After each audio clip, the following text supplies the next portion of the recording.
존귀하신 하나님의 말씀은 우리 출애굽기 10장 21절에서 29절입니다.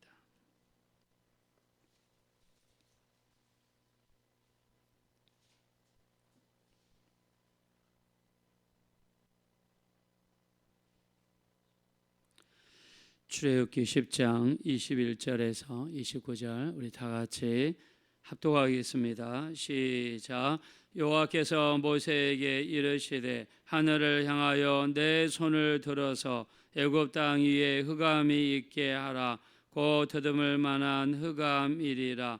모세가 하늘을 향하여 손을 들매 캄캄한 흑암이 3일 동안 애굽 온 땅에 있어서 그동안은 사람이 서로 볼 수 없으며 자기 처소에서 일어나는 자가 없으되 이스라엘 자손에 거하는 곳에는 광명이 있었더라.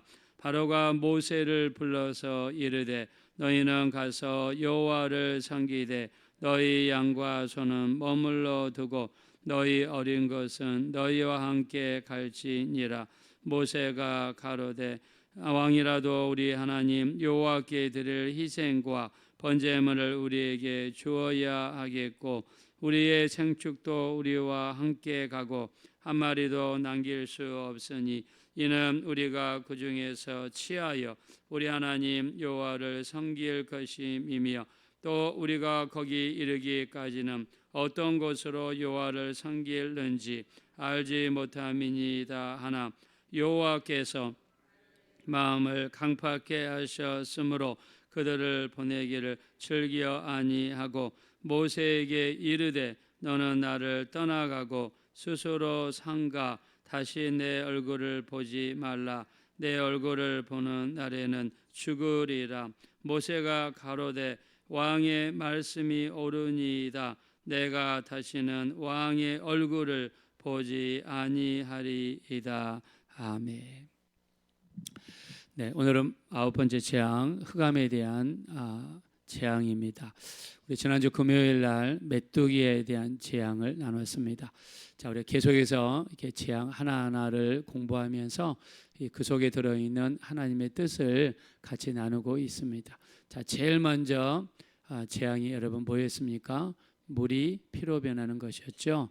그 다음에 개구리가 올라오는 재앙. 자, 여기까지는 애굽의 마술사들이 따라 했습니다. 자, 그러나 세 번째 티끌이 이로 바뀌는 재앙부터는 따라 했습니까? 못했습니까? 따라하지 못했죠. 자, 그 다음에 파리의 재앙. 다섯 번째가 짐승 독종. 여섯 번째가 사람 독종. 자, 일곱 번째가 우박에 대한 재앙이죠. 여덟 번째가 메뚜기 재앙이었습니다. 자, 메뚜기 떼가 애굽 전체를 이렇게 휩쓸고 지나갔죠. 그때 하나님께서 그들에게 말씀하십니다. 누구든지 하나님의 말씀을 듣고 짐승들을 집안으로 들이고 종들을 집안으로 들이는 사람들은 살게 될 것이다. 자, 그래서 이스라엘 백성들이든지 애굽 백성들이든지 간에 이 하나님의 약속의 말씀을 믿고 순종하는 자들에게는 재앙을 피할 수 있는 길을 하나님이 열어주셨습니다. 자, 이런 의미에서 말씀을 듣고 마음에 새기고 순종하는 삶이 얼마나 중요한지를 메뚜기 재앙을 통해서 하나님이 역사하셨습니다. 자, 메뚜기 재앙을 통해 바로가 하나님 앞에 회개하죠. 내가 잘못했습니다. 내 죄를 용서해 주십시오. 그리고 목숨만큼은 살려주십시오. 이렇게 구걸을 하게 됩니다. 자, 그리고 이 하나님께서 이 그동안에 불었던 동풍을 타고 메뚜기 떼가 왔다고 그랬죠. 하나님께서 역사하시니까 갑자기 무슨 바람이 불었다고 그랬죠? 서풍이 불어와서 그 많은 메뚜기 떼들을 어느 바다에다가 집어넣었다고 했습니까? 홍해 바다에다가 집어넣었더라. 그래서 메뚜기 재앙을 명쾌하시는 역사가 일어났습니다. 자, 오늘 우리가 나눌 재앙은 흑암에 대한 재앙입니다. 자, 흑암이 무엇입니까? 어두컴컴한 것이죠. 서울에서는 별을 보기가 어렵습니다. 그러나 시골로 내려가면 이렇게 하늘을 보면은요, 별들이 얼마나 촘촘한지 모릅니다. 가끔씩 기도원이라든가 그리고 또 이렇게 시골에 내려가서 밤에 하늘을 보면 깜짝 놀라죠. 저렇게 하늘의 별이 많았는가. 자, 그러나 서울 하늘에서는 잘 보이지가 않습니다. 자, 근데 이 성경에서 흑암, 앞을 보지 못할 정도의 흑암. 우리가 어떤 분들은 이 흑암에 대해서 이렇게 이야기하기도 합니다. 이 이집트는 그래도 아프리카잖아요. 북쪽에 이 아프리카 북쪽에 위치한 그런 나라잖아요. 근데 서쪽에 있는 리비아라든가 이런 사하라 사막 이런 데서 이 사막 폭풍이 몰려온다고 해요. 사막 폭풍이 지나가면 앞을 보지 못할 정도로 굉장히 큰 사막이 동네를 휩쓸려 간다고 합니다. 이거를 뭐 감신 폭풍이라고 얘기를 한다고 합니다. 그래서 이것이 아마 이 동네를 휩쓸어 가지 않았나 뭐 이렇게 이야기하기도 하는데 제가 그걸 체험해보지 못해 모르겠지만 아무튼 이 흑암 재앙은요 앞을 보지 못할 정도로 사람의 얼굴을 보지 못할 정도로 그래서 아예 사람들이 3일 동안 잠을 잘 정도로 이렇게 큰 흑암이 이렇게 덮쳐왔습니다. 그래서 흑암이 애굽 진영에만 있고 이스라엘 진영에는 있지 않았다고 그랬죠. 자, 우리 예수님은 우리 길이요 또 진리요 생명 되시고 또 예수님이 이 땅에 빛 가운데 임하신 분이라고 우리가 알고 있습니다. 그래서 예수 안에 거하는 자는 더 이상 어둠에 있지 아니하고 빛 가운데로 다니게 될 것이라고 주님이 말씀했습니다. 자, 이 세상은 빛이 없습니다. 왜냐하면 진리가 없기 때문이죠. 예수가 없기 때문이죠. 예수 없는 인생은요 어두운 가운데 있을 수밖에 없고 어디로 가야 될지 무슨 일을 해야 될지 그냥 아주 처척삼중 어두운 가운데 있을 수밖에 없지만 자, 예수를 믿는 우리에게는 빛 대신 예수님을 따라가기 때문에 우리 인생의 종착지 그것이 어디입니까? 자, 바로 천국입니다. 우리 영혼들이 영원토록 가서 거하고 살고 누리고 해야 될 곳 우리 그곳 가운데로 인도받는 역사가 오직 예수 그리스도를 통해서만 나타나게 될 줄로 믿습니다. 자, 이 애굽은요 여러 가지 다신을 섬겼습니다. 자, 그 중에서 흑암신이 있는데 흑암신이 뭐냐? 바로 라신이라는 흑암신이 있습니다. 자, 이 라신은 다른 말로 하면 태양신입니다. 태양을 다스리고 태양을 지배하고 농사를 잘되게 하고 농사를 풍족하게 만드는 태양의 신, 자, 이 신을 라신이라고 했다고 합니다. 자, 그래서 이 농경 이 사회에서는요 태양이 굉장히 중요하죠. 태양이 힘있게 쏟아져야 곡식이 연글게 되고 많은 열매를 맺게 되죠. 자, 그래서 바로에 있는 궁궐에서는요 아침에 태양이 떠오르면 태양이 떠오르는 거에 맞춰서 북을 친다고 합니다. 자, 그래서 북을 치면서 노래를 부르고 그리고 태양의 신 라신에게 이렇게 경배하는 제사 의식을 했다고 해요. 그래서 이 바로가 있는 궁궐에서 북을 치면서 또 제사를 드리면서 라신에게 경배를 했습니다. 자, 바로는 자기 자신을 태양의 아들이다. 그래서 자기 자신을 태양의 아들이라고 불렀다고 합니다. 그래서 신중의 신 태양, 그 태양의 아들이 바로 나 바로다. 아마 이렇게 했을지도 모르겠죠. 자, 그러면서 바로는 자기를 태양의 아들, 태양의 신의 아들이다 이렇게 동격을 했습니다. 자, 근데 하나님께서는 그 태양의 신을 심판하시면서 그래 너희 태양의 신이 너희에게 태양 빛을 주고 또 농사를 잘되게 하는데 한번 막아봐라. 아마 하나님께서 태양을 막아버리고 그리고 캄캄하게 만들었습니다. 우리가 성경에 보면 신기한 것들이 많죠. 창세기 1장에 보면 태초에 하나님이 천지를 창조하시니라. 땅이 혼돈하고 공허하며 흑암이 깊음 위에 있고 하나님의 영은 수면 위에 운행하시니라. 자, 우리 창세기 1장 2절에 보니까 흑암이 깊음 위에 있고 흑암이란 단어가 나옵니다. 자, 하나님께서 빛이 있으라 하심에 빛이 있었고 하나님 보시기에 좋았더라. 하나님께서 빛을 낮이라 칭하시고 어둠을 밤이라 칭하시니라. 자, 여러분 하나님께서 둘째 이렇게 하나님이 첫째 날에 빛이 있어라 하시고 빛을 낮이라 칭하시고 어둠을 밤이라 칭하셨어요. 자, 이미 빛이 있고 어둠이 있습니다. 자, 그러면 이때 태양이 있었나요? 자, 원래 이 밤과 이렇게 이 낮이라고 하는 것은 언제 만들어집니까? 바로 태양 때문에 만들어지죠. 지구가 자전하면서. 자, 근데 태양은 4일째 되던 날 하나님이 태양도 만드시고 달도 만드시고 별도 만드신 날이 4일째 되던 날 만드셨어요. 근데 태양이 있기 전에 하나님이 빛을 만드시고 어두움을 만드신 거예요. 이 첫째 날에. 그래서 이 흑암이라는 재앙도 하나님께서 얼마든지 만드실 수 있죠. 왜냐하면 창세기에 첫째 날 만드신 게 빛을 만드셨고 어둠을 만드셨고, 하나님이 빛도 만드시고 어둠도 만드셨기 때문에 이 흑암 재앙도 얼마든지 하나님께서 가능하게 할 수 있다. 우리가 이렇게 유추해 볼 수 있습니다. 자, 그래서 이 흑암이 온 애굽 천지에 가득 찼습니다. 얼마나 흑암이 셌는지 한번 말씀을 통해 한번 보겠습니다. 자, 우리 한번 22절, 23절 보겠습니다. 22절, 23절 다 같이 읽겠습니다. 시작. 모세가 하늘을 향하여 손을 들매 캄캄한 흑암이 3일 동안 애굽 온 땅에 있어서 그동안은 사람이 서로 볼 수 없으며 자기 처소에서 일어나는 자가 없으되 이스라엘 자손이 거하는 곳에는 광명이 있었더라. 아멘. 자, 보니까는 더듬을 만한 흑암이다. 21절에, 그 다음에 22절에 캄캄한 흑암이다. 그 다음에 23절에 사람이 서로 볼 수 없었더라.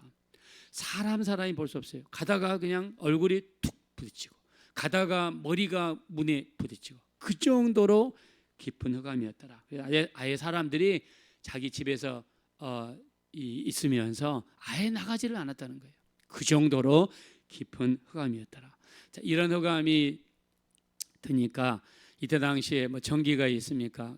기껏 해봤자 촛불 아니면은 호롱불 이 정도 있었겠지요. 그것도 3일 동안 내렸으니까 아마 연료가 바닥에 나지 않았을까.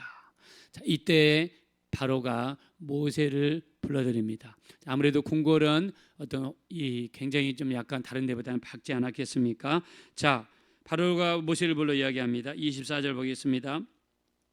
24절 한번 다 같이 읽겠습니다. 시작. 바로가 모세를 불러서 이르되 너희는 가서 여호와를 섬기되 너희 양과 소는 머물러 두고 너희 어린 것은 너희와 함께 갈지니라. 네. 자, 아까 얘기했지만은 이 개구리 재앙 때는요 모세에게 기도를 부탁합니다. 겸손한 모습을 보여요. 그 다음에 파리 재앙 때도 마찬가지죠. 겸손한 모습을 보이면서 파리가 좀 떠나게 해달라. 메뚜기 재앙 때는 아주 바로가 굉장히 낮아집니다. 내가 하나님 앞에 범죄했다. 내 죄를 용서해달라. 그리고 죽음만은 면하게 해달라. 정말 겸손한 바로의 모습이었습니다. 그러나 나중에 시간이 지나면서 바로가 마음이 강팍해졌죠. 자, 근데 이 흑암 재앙은요 바로가 회개했던 이야기도 없고 또 흑암이 물러가려고 기도 부탁한 적도 없습니다.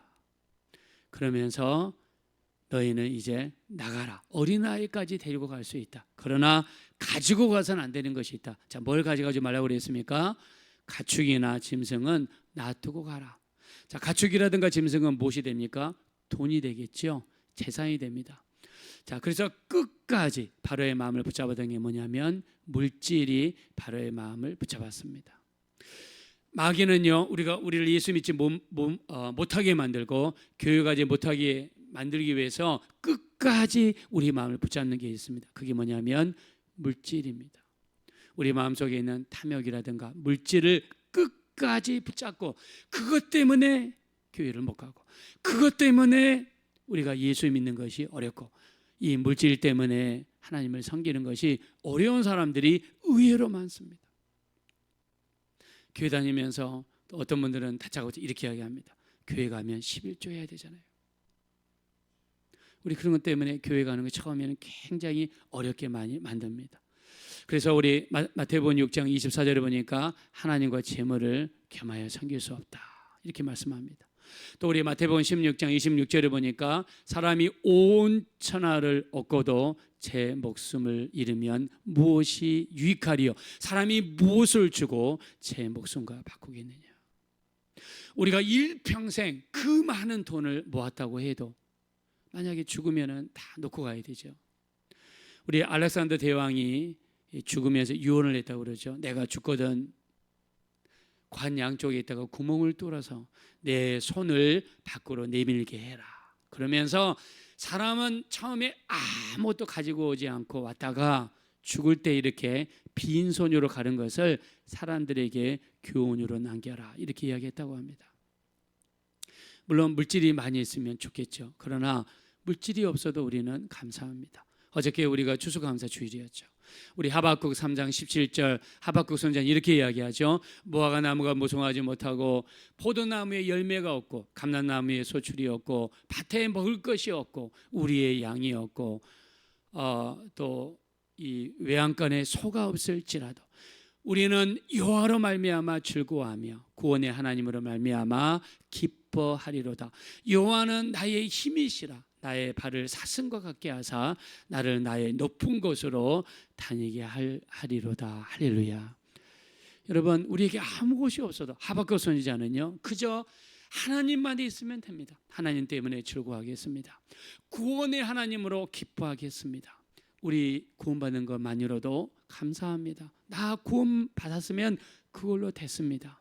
하박국 선지자에게는 하나님을 믿고 천국 가는 것이 가장 큰 기쁨이요 가장 큰 축복이 되었던 것입니다. 우리도 마찬가지죠. 우리도 이 땅에 와서 예수 안 믿었더라면 우리 세상에 팔려서 정말 살았을 겁니다. 그러나 정말 아무 것이 없어도 우리 이런 믿음이 정말 하나님이 원하시는 믿음이 아닐까요? 바로의 마음을 끝까지 붙잡았던 게 물질에 대한 욕심이었습니다. 그래서 그의 입에서 다 데리고 가되 소와 양과 염소 가축은 놔두고 가라. 물질에 대한 욕심이 끝까지 바로의 마음을 잡았습니다. 자, 그리고요 바로가 이렇게 이야기하죠. 우리 28절 보겠습니다. 28절 다 같이 읽겠습니다. 시작. 모세에게 이르되 너는 나를 떠나가고 스스로 삼가 다시 내 얼굴을 보지 말라. 내 얼굴을 보는 날에는 죽으리라. 자, 바로에는요 하나님께서 9가지의 재앙을 보여주시면서 바로에게 하나님의 기적을 보여주셨습니다. 그러나 그 9가지 재앙을 겪으면서도 바로는 하나님을 믿지 않았습니다. 그 모든 기회를 놓쳐버리고 말았습니다. 얼마나 안타깝습니까? 바로는 오히려 마음이 더욱더 강팍해져서 이렇게 모세에게 내 얼굴 한 번만 더 보면 너는 죽는다는 무서운 말을 하고 서로 헤어지게 됩니다. 자, 우리가 이 고린도후서 6장 1절에 보면 내가 하나님과 함께 일하는 자로서 너희를 권하노니 하나님의 은혜를 헛되이 받지 말라. 내가 은혜 베풀 때에 너희를 들었고 구원의 날에 너희를 도왔느니라. 보라 지금이 은혜 받을 만한 때요. 보라 지금이 구원 받을 때니라고 말씀했습니다. 자, 하나님께서는 우리에게 언제나 기회를 주시는 것이 아닙니다. 기회가 왔을 때 우리는 붙잡아야 됩니다. 바로는요 9번이나 하나님의 놀라운 기적을 체험했으면서도 다 날려버리고 말았습니다. 엘리 제사장은요 자기 아들들 홈리와 비나하스가 제물을 하나님께 드릴 제물을 제사도 드리기 전에 몰래 훔친다는 사실을 알았을 때 그 기회를 살리지 못하고 아들들을 구원하지 못하고 비참하게 죽는 결과를 가져오고 말았습니다. 롯의 두 사이는요 장인에게서 내일 아침에 이 유황불이 떨어진다는 이야기를 들었지만 그 기회를 살리지 못하고 같이 불 속에서 파묻혀 죽어버리고 말았습니다. 자, 우리 미련한 5명의 처녀는요 기름을 준비할 수 있는 기회가 있음에도 불구하고 충분히 준비하지 못했다가 나중에 호인잔치에 들어가지 못하고 말았습니다. 여러분, 우리에게 올 기회, 보라 지금은 은혜 받을 만한 때요, 보라 지금은 우리 구원의 날이라고 그랬습니다. 지금 있는 이 시간이 예배할 때요 기도할 때요 하나님을 섬길 수 있는 최고의 기회로 알아서 더욱더 열심히 예배하고 기도하고 우리 어저께 추수감사주일처럼 하나님께 늘 감사할 수 있는 우리가 되셔서 우리에게 주신 기회를 놓치지 않고 30배, 60배, 100배 살릴 수 있는 우리 모두가 되어지시기를 예수 이름으로 축원드립니다. 이 시간 우리 기도하실 때 참으로 우리 바로처럼 마음이 강팍하지 않게 도와주시고 하나님의 때가 우리에게 이르렀을 때 기회를 놓치지 않고 더욱더 열심히 기도하고 예배하고 찬양하고 전도하고 또 섬기고 봉사할 수 있는 우리 모두가 될 수 있도록 또 물질이 우리의 주인 되지 않게 해주시고 물질 때문에 하나님의 일을 함에 있어서 조금 더 방해되지 않도록 도와주시옵소서. 우리 합심으로 간절히 기도하겠습니다. 고라시고 잡으러시 하나님 진심으로 감사합니다. 우리 하나님 우리를 불쌍히 여겨주시고 우리를 공의로 여겨주시어서 우리 하나님 물질 때문에 그것이 우리 마음을 붙잡아서 교회 가는 발걸음을 방해하고 예수 믿는 발걸음을 방해한다면 하나님과 재물을 겸하여 섬길 수 없다고 했습니다. 양당 간에 결단할 수 있는 우리 모두가 될 수 있도록 우리 하나님이 인도하여 주시옵소서. 바로에게는 9번이나 기회가 주어졌지만 바울은 그 기회를 하나도 살리지 못했습니다. 하나님을 믿지 못했을 뿐만 아니라 모세에게 내 얼굴을 다시 보면 너를 죽이겠다고 협박하고 위협까지 했습니다. 보라 지금은 은혜 받는 만한 때요, 보라 지금은 구원의 날이라고 했습니다. 이 하나님의 때를 놓치지 않게 하시고 열심히 우리 하나님의 때를 살릴 수 있는 우리 모두가 되어질 수 있도록 우리 하나님 역사하시고 붙들어 주시옵소서.